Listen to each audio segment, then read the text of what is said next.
Muito bem, estamos de volta com o nosso pré-market aqui no canal da BMC. E agora a gente vai receber o nosso convidado do dia, Rodrigo Cohen. Bom dia, Rodrigo.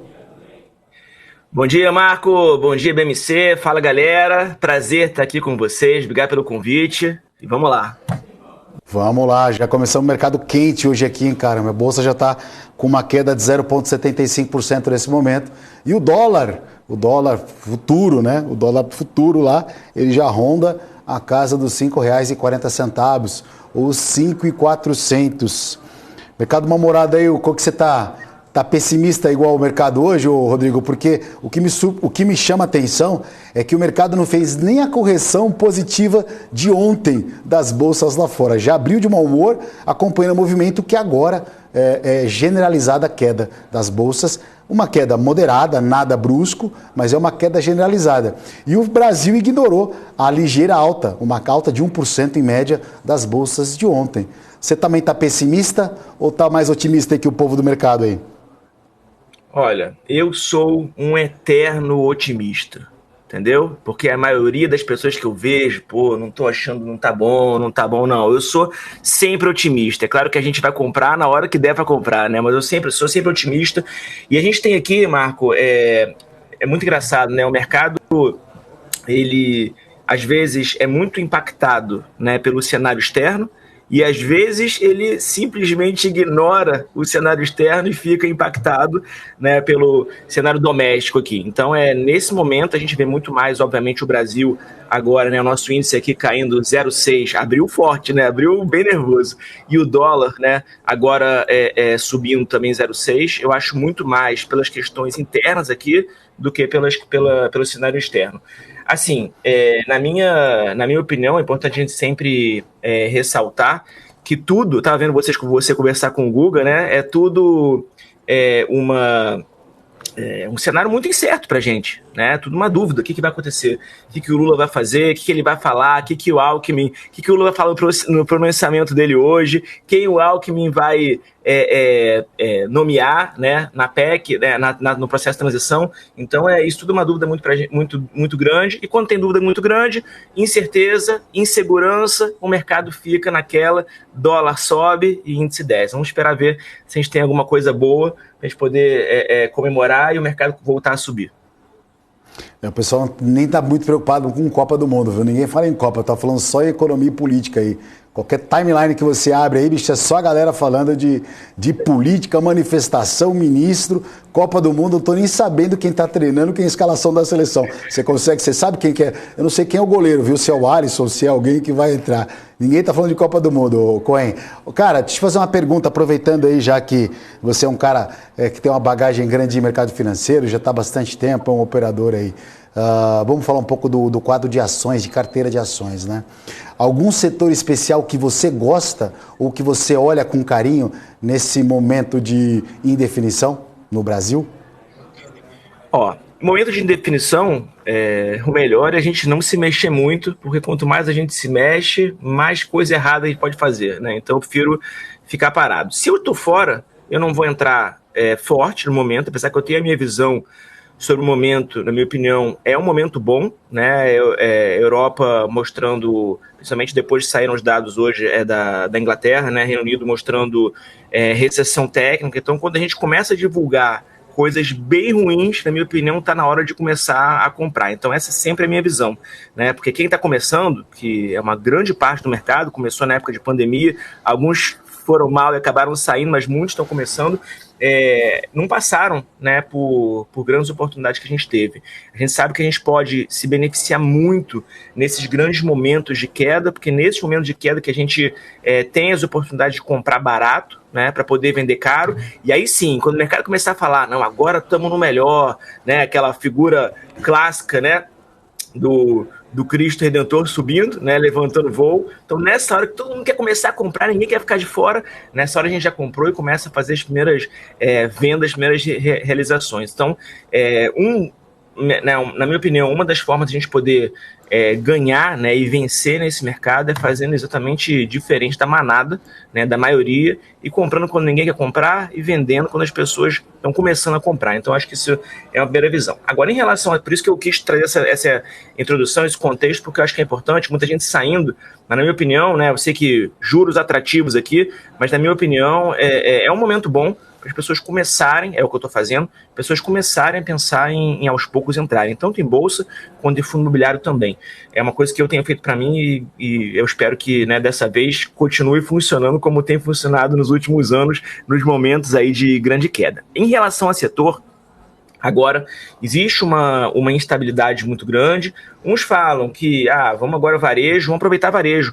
Copa do Mundo, Black Friday, Natal, 3 eventos grandes que podem trazer benefício.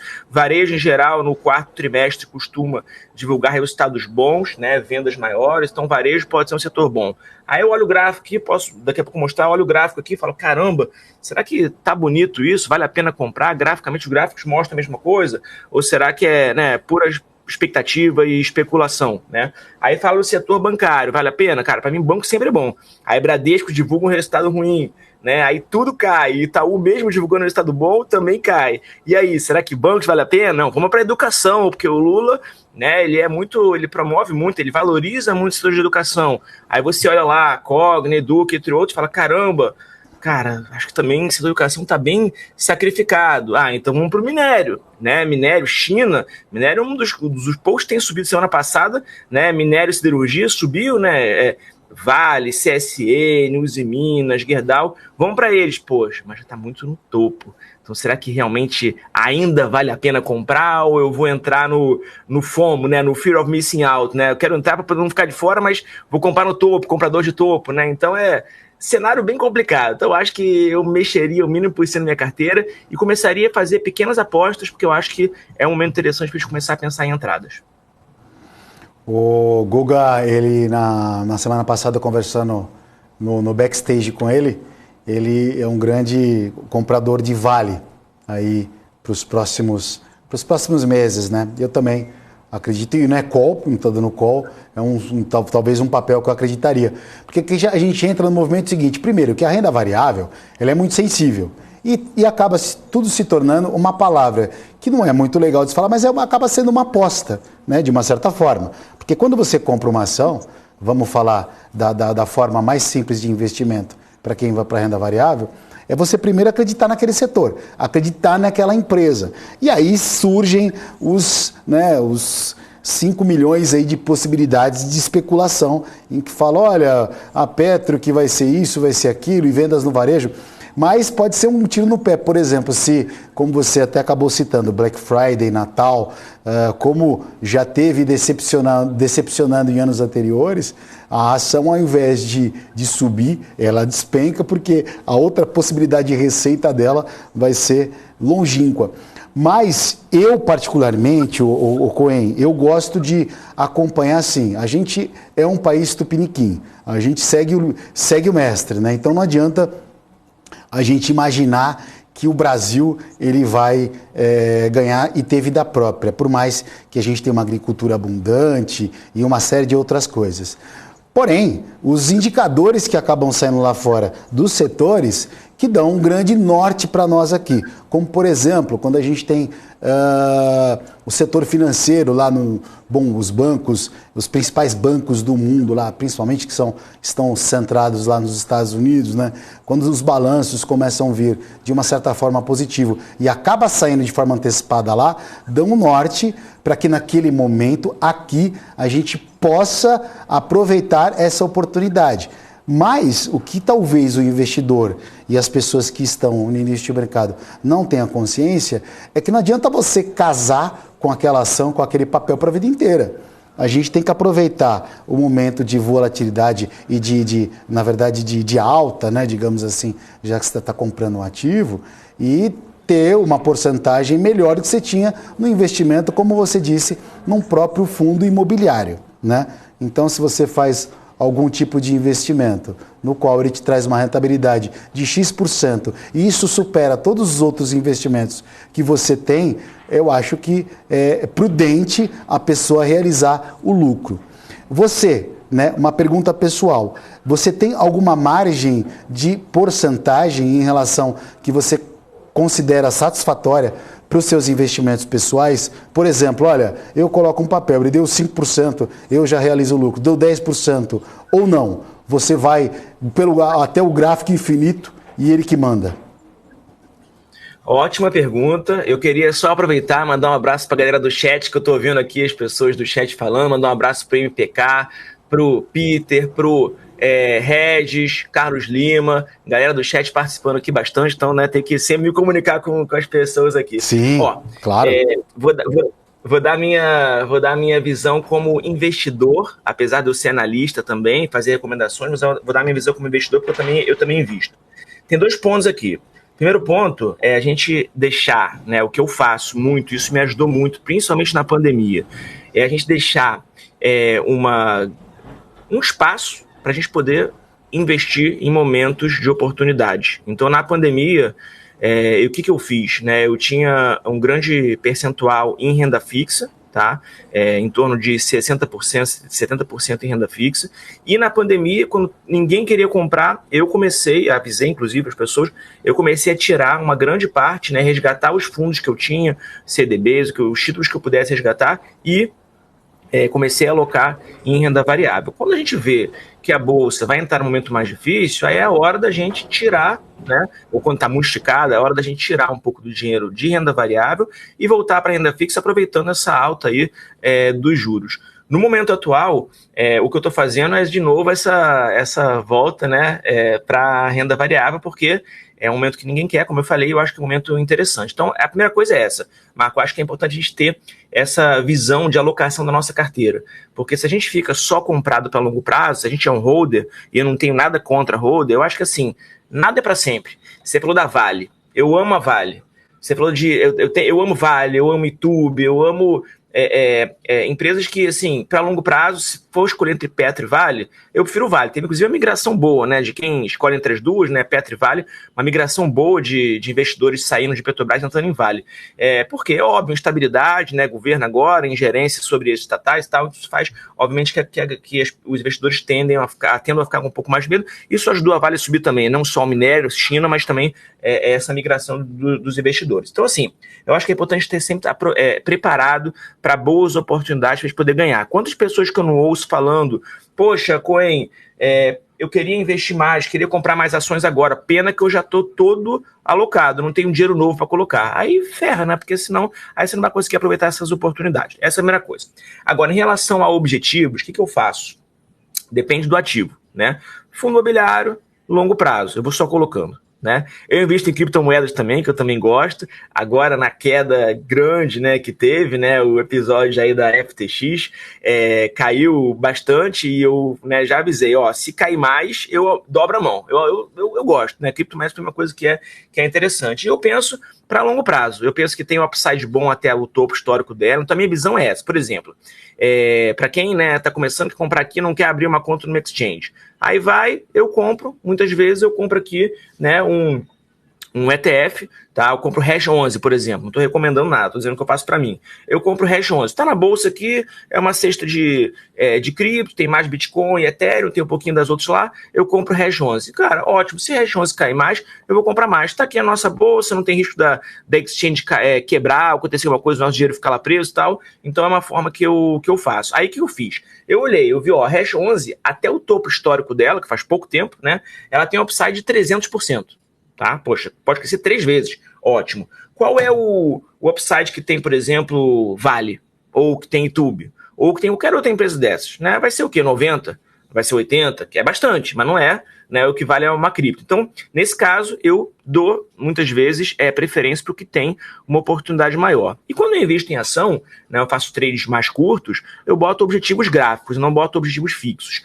Uma coisa é o day trade, que é o que eu faço também bastante. Outra coisa é o swing trade. O swing trade, a gente pode olhar, né, para quem faz análise gráfica como eu, a gente pode olhar objetivos gráficos, que é o que eu faço. Quando você faz day trade, você pode ter uma meta, né? Você pode ter a sua meta do dia, meta da semana, meta do mês, objetivos que podem ser de acordo com o trade que você está fazendo, risco-retorno, que é uma forma também, avaliar o payoff. Vou entrar numa operação para ganhar 300 pontos no índice, né? Então o máximo que eu posso perder é 150, operação 2 para 1, por exemplo, payoff, né, de 2 para 1, payoff bom. Então acho que isso varia, né, de acordo com o seu investimento, de acordo com o prazo do seu investimento, de acordo com a sua estratégia, mas no meu caso, eu faço dessa forma que eu falei. Só para informar quem está assistindo a gente, nesse momento as bolsas operam em queda, né?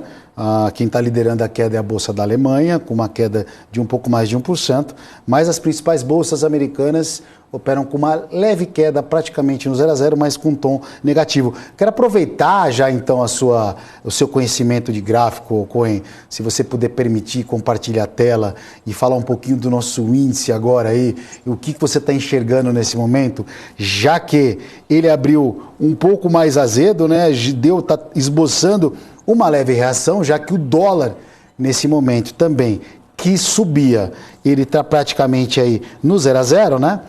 O que você consegue enxergar para o índice futuro, né, que é atrelado ao índice Bovespa, nosso principal ETF? Vamos lá, o que eu estou olhando aqui nesse momento? Índice futuro, primeiro eu estou no gráfico diário, depois eu boto o gráfico intraday, mas acho que é interessante dar uma olhada no gráfico diário. Gráfico diário do índice futuro, ele tem aqui, ele está, né, desde agosto, ele está numa lateralidade, num caixote que a gente chama, fazendo fundos, né, e topos, mas de forma lateral. Não vejo uma tendência no índice futuro no gráfico diário. Ele está muito perto da média móvel de 200 períodos, tá? Ou seja, ele não está nem sobrevendido e nem sobrecomprado se ele estivesse lá em cima. Ele está muito próximo, então é aquele negócio, pode subir, pode cair, as pessoas gostam de brincar comigo, que eu já falei uma vez isso, pode subir, pode cair ou pode ficar de lado. Então, por enquanto, graficamente não tem nenhuma previsão. Agora, se você observar que o índice futuro, ele fez um fundo há 3 pregões atrás, 3, 4 pregões atrás, no pregão do dia 10, ele fez um fundo muito próximo da mínima também de setembro, né? A gente tem aqui um ponto de suporte, então a expectativa gráfica é que o índice futuro possa voltar aqui para o topo nos 120 mil pontos, que inclusive bateu alguns pregões atrás. No gráfico intradiário, tá, no índice futuro, o que ele está mostrando? Estou olhando aqui o gráfico de 10 minutos. Tá? Ele, por enquanto, ele abriu, né, com muita indecisão. Eu vi que ele abriu, estavam com o Google aqui, ele despencou, né, 650 pontos da abertura, em torno disso, quase 700 pontos. Depois voltou e fez 2 pavios. Essa figura de pavio aqui, né, tanto agora quanto no do seguinte, né, 9 e 10 da manhã, é uma figura de total indecisão, onde não teve acordo entre os compradores e vendedores. Então, para mim, por enquanto, ele fechou um gap que ele tinha aqui. Para mim, por enquanto, no intraday, eu não vejo nem muito assim o que fazer. Tem que ver se ele vai pegar alguma tendência ou não, se ele vai romper algum ponto importante de resistência ou perder algum suporte para a gente poder avaliar uma entrada. No momento é um pouco indeciso, o mercado está bem lateral, né? Vamos bater aqui 9,20, mercado bem lateral, sem dizer muito qual o objetivo dele por enquanto. Tá caindo, tá caindo, mas parou aqui, depois voltou. Então, é isso. O dólar futuro, posso falar do dólar? Você não perguntou, mas vou embalar aqui. Gancho aí mesmo, manda bola. Beleza. O dólar futuro, ele acabou de perder a mínima do dia. O dólar futuro abriu, chegou a subir 30 pontos em torno disso, e ele acabou de perder a mínima do dia. Perdeu a mínima e agora está voltando. Ou seja, tanto o dólar quanto o índice, por enquanto, não mostram tendência. Tá? Eles, por enquanto, estão laterais. Não é um tipo de mercado que eu gosto de entrar e de operar. Eu não faço aposta, né? Você está falando sobre aposta, né? Poxa, aposta para mim é tudo na vida. Tudo é uma aposta. Falar, bolsa de valores, trade, aposta, não. Tudo é aposta, né? Qualquer coisa, qualquer decisão que você toma, no final de contas, é uma aposta, né? Cabe a você, obviamente, não ser imprudente, né, no que você faz. Então, assim, não é um tipo de mercado que eu, no momento, entraria, porque tanto o índice quanto o dólar estão totalmente laterais e indecisos. Esperando que, talvez, 12h15, o Lula falar, e aí sim fazer o pronunciamento dele, ver se vai rolar algum ministro da Fazenda aí pra gente, se vai ser o Alckmin, o Haddad ou algum outro nome, ou se ele não vai falar nada, e aí eu acho que o mercado está esperando isso. E lembrando que no meio do caminho a gente tem vendas no varejo, 10,5, número importante que vai sair nos Estados Unidos, que também deve movimentar o mercado. Eu acabei de fazer abertura aqui, Cohen, fiz a abertura do índice aqui, já tomei uma saraivada aqui, cara. Logo na abertura já tomei o stop aqui, que eu já não vou nem operar mais hoje aqui, já fiz a operação do dia. E nem todo dia é dia de índio. Aproveitando, você é um cara que opera gráfico. O grafista, ele em nenhum momento, por exemplo, 10,5 vendas no varejo, para você indifere o dado que sair. Você olha mesmo o tempo gráfico e a formação ali para poder operar no mercado. É essa escola que você fez ou você dá importância a algum indicador? Então, Marco, existem algumas escolas, alguns times, né, de mesmo quem olha gráfico, alguns dizem que não estão nem aí para o gráfico, e outros dizem que, que não estão nem aí para notícia, e outros dizem que notícia é super importante. Eu gosto de alguns indicadores olhar. Para mim, por exemplo, vendas no varejo, na minha experiência, não é um indicador que tenha um impacto assim muito alto no mercado. Agora, primeira semana do mês, né, em geral, tem quarta-feira DP, sexta-feira payroll, são indicadores importantes que costumam mexer com o mercado. Um CPI, por exemplo, inflação nos Estados Unidos, também é um indicador que costuma mexer no mercado. PIB, porque os nossos indicadores saem sempre antes do mercado abrir, né, ou depois do mercado fechar. Lá nos Estados Unidos, não, enquanto o mercado está rolando. Então, ou quando está abrindo lá, só que o nosso já abriu, né? Então, lá tem o pré-market, então também movimento. Então, alguns eu olho e eu fico na hora com o stop perto, se eu estou posicionado, ou nem entro em operação. Agora, quando tem algum indicador que para mim não mexe muito, atividade, sei lá, para mim eu não prefiro nem olhar, e nesse caso eu prefiro olhar o gráfico. O indicador hoje que está saindo que fala em relação à inflação nos Estados Unidos realmente tem sido um pouco mais olhado com mais carinho em relação aos investidores, aos fundos de um modo geral. Só para pegar a reta final aí, eu sei que na verdade não é nem talvez, não sei também, não seja o seu principal ativo para operar. Falar um pouco desse novo mundo digital de criptomoedas, vamos falar do principal Bitcoin, né? Que um inverno, para não falar um inferno, um inverno sem fim, né? Para as criptomoedas que beiram aí, trabalham agora hoje abaixo de $17 mil o Bitcoin. É um ativo que você gosta de operar? 2 perguntas em uma. E o que você pensa sobre? É um ativo que eu não gosto de operar para fazer day trade, porque graficamente, para mim pelo menos, não respeita muito, nunca respeitou, tá? Até hoje, pode ser que um dia passe a respeitar. Tem muita manipulação, tem muito robô, muito mais do que gente operando. Os robôs que fazem... Porque como cripto, você não tem uma corretora única, como aqui a nossa bolsa. Corretora não, você não tem uma bolsa única, como a gente tem aqui. Centralização. Centralização, exatamente, cripto é mais parecido, até em termos operacionais, com o mercado de pares de moeda, de Forex. Então, cada corretora, cada exchange, né, você muitas vezes tem preços diferentes, então existe muitos robôs de arbitragem, tá? Que aqui a gente conseguiria fazer, por exemplo, com o nosso dólar e o nosso real dolarizado na Bolsa de Chicago, né? Mas aí é difícil a gente fazer isso, pessoa física, né? Fazer os dois. Agora, os robôs, nas exchanges de cripto, eles fazem muito isso. Eles aproveitam, né, do spread entre a distorção, né, entre os preços da mesma moeda, né, e fazem um long e short, depois voltam, né? Então, existe muito robô. Então, para mim, muitas vezes o mercado fica distorcido e fica pouco técnico. Então, eu não gosto de fazer day trade. Agora, para longo prazo, para trade, eu gosto. Cripto, já aproveitei bastante as altas das criptos. Minha primeira experiência com cripto, eu lembro que eu já contei algumas vezes, eu comprei, na época foi em 2017. Eu comprei R$10 mil em criptomoedas, em Bitcoin. Primeira vez, foi numa exchange, não tinha nada aqui, foi numa exchange e tal. Comprei. Trocou de carro. E aí eu... Não, calma. E aí o que aconteceu? Eu falei, se for um dinheiro que eu perder tudo, acabou o cripto, a gente nunca sabe, né? Eu vou, tudo bem, faz parte, não quero perder, mas faz parte. Aí cheguei a R$6 mil. Botei 10, cheguei a 6 mil. E depois, seguido, né, alguns meses depois, começou a subir, e eu lembro que eu vendi 20 mil. Então, eu ganhei 10 mil reais, ou seja, 100% de lucro. Com uma ação, seria difícil você conseguir 100% em 4 meses, né? Muito difícil. E aí, eu peguei os 10 mil e comprei, a gente ia viajar com a minha família, eu comprei a entrada dos parques da Disney para os meus filhos. Falei, ó, papai comprou isso aqui com o dinheiro que ele ganhou com Bitcoin. Para ver se eu já deixava na mente deles alguma coisa em relação ao investimento. Então, a minha experiência com cripto é uma experiência boa. Comprar para longo prazo, eu acho que sempre é bom, um mercado muito bom e eu adoro fazer. Pô, mas falar em longo prazo, cara, quem comprou há um tempo, há um ano e meio atrás, tudo bem que não é um longo prazo, mas está sofrendo bastante, né? E você consegue enxergar, a gente teve um movimento aí, um fator que aconteceu na semana passada, daquela corretora FTX, que acabou diluindo outras criptomoedas. Há um prazo para isso terminar, ou para esse movimento, essa bolha FTX estancar o mercado, ou você ainda enxerga ainda que há um novo piso a se fazer aí nesse movimento de baixa?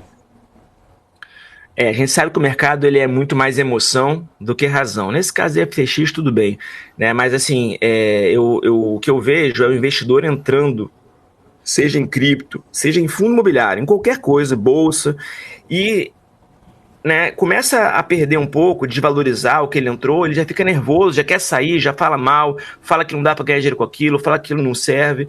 E assim, você tem que tirar uma parte do seu dinheiro que você não vai precisar no curto prazo, né? É óbvio, nem no médio prazo. Então bota o dinheiro lá. Comprou um ano e meio atrás, caiu, cara, comprou mal. Não é para comprar tudo de uma vez. Espera oportunidades para poder cair. É o que eu faço, como eu já falei. Então, eu acho que o primeiro ponto é esse. Você não ficar nervoso e não fazer o que você não possa fazer. As pessoas querem ganhar dinheiro rápido. Você sabe que não é assim que funciona. Então, o primeiro ponto é esse. E o segundo ponto, em relação a prazo, as pessoas não têm como dar prazo. Mas qualquer notícia boa, assim como o mercado lá fora esperando a inflação cair para começar a subir, né? Qualquer notícia boa, eu acredito que o mercado de cripto, na minha opinião, ele tá barato, né? Comparando com os últimos tempos. Pode chegar a 10 mil dólares o Bitcoin. Se chegar, eu aumento a mão, compro mais para mim, que eu acho que vai ser um preço bom. Se cair mais, eu compro mais, porque a expectativa sempre aconteceu isso, né? Desde que as criptos foram lançadas e espero que continue acontecendo. O mercado vai lá para cima e seja um bom investimento. Cohen, agradecer demais a sua participação aí hoje, trazendo essa sua visão e experiência, compartilhando com quem está nos assistindo aqui no canal da BMC. Obrigado pela participação, viu?